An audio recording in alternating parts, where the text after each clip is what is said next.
অরুণ ভাই আপনার বয়স কত আর কত সালে জন্মাইছেন? ভাবি আমার বয়স 30 বছর, 1995 তে জন্মাইছি। আর আপনি কততে? অরুণ ভাই আমি 2000-এ। বলেন কি ভাবি, এত সস্তা?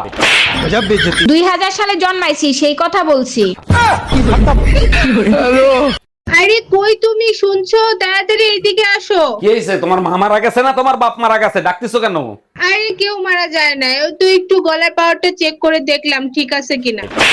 সরি, কিছু মনে করো না, আমি একটু আমার হাতের পাওয়ারটা চেক করে দেখলাম।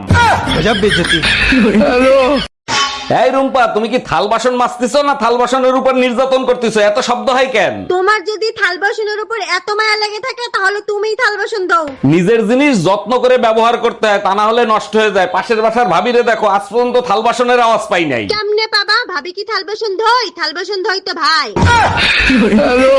এই দেখো, সকাল থেকে আমার হাত চুলকাচ্ছে, মনে হচ্ছে আজকে আমার কাছে টাকা আসবে। আমার থেকে 10 হাত দূরে থাকো, তোমার চুলকনি হয়েছে, আমারও হয়ে যাবে। বাজে কথা বলো কেন? মুরব্বীরা বলে হাতের তালু চুলকালে টাকা আসে। খাউজাইলে আর চুলকাইলে যদি টাকা আসতো তাহলে বান্দর আর ভাল্লুকরা কোটিপতি হয়ে যেত। এই কই গেছিলে তুমি? তোমার কতবার বলছি না আমারে না বইলে কোথাও যাবা না?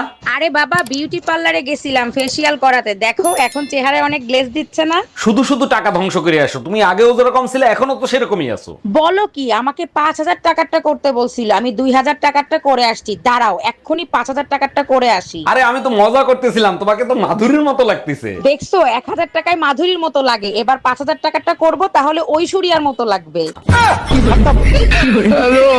এই রুম্পা, কি হয়েছে তোমার? মাথা বাইন্ধে রাখছো কেন? কাল সারা রাত এক ফোঁটাও ঘুমাইতে পারি নাই, এখন মাথা ব্যথা করতেছে। আমাকে একটা মাথা ব্যথার ঔষধ দাও তো। তোমারে কতবার বলছি রাতে ঘুম না আসলে 1 থেকে 1000 পর্যন্ত গুনবা, দেখবা ঘুম চলে আসবে। আরে বাবা ওটাই তো করতেছিলাম, 500 গোনার পরে ঘুম চলে আসছিল, এক কাপ চা খেয়ে গোনা শেষ করছে, তারপর আর ঘুম আসে নাই।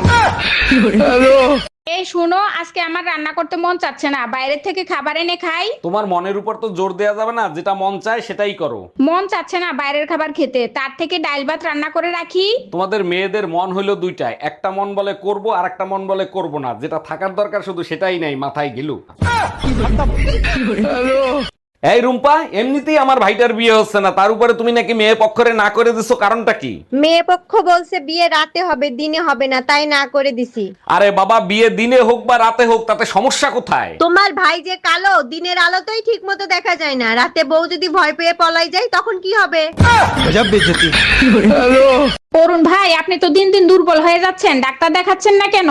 ভাবি, একটা মহিলা ডাক্তার দেখাইছিলাম, সে যা বলছে তারপরে লজ্জায় অন্য ডাক্তার দেখাইতে পারতেছি না। আরে অরুণ ভাই, ডাক্তারের কাছে লজ্জা পেতে হয় না, তা কি এমন বলছে যে আপনি লজ্জা পাইছেন? ডাক্তার যখনই আমার হাত ধরছে তখন শরীর আমার আরো দুর্বল হয়ে গেছে। তখন ডাক্তার বলল, আপনার শরীর দুর্বল না, আপনার চরিত্র খারাপ।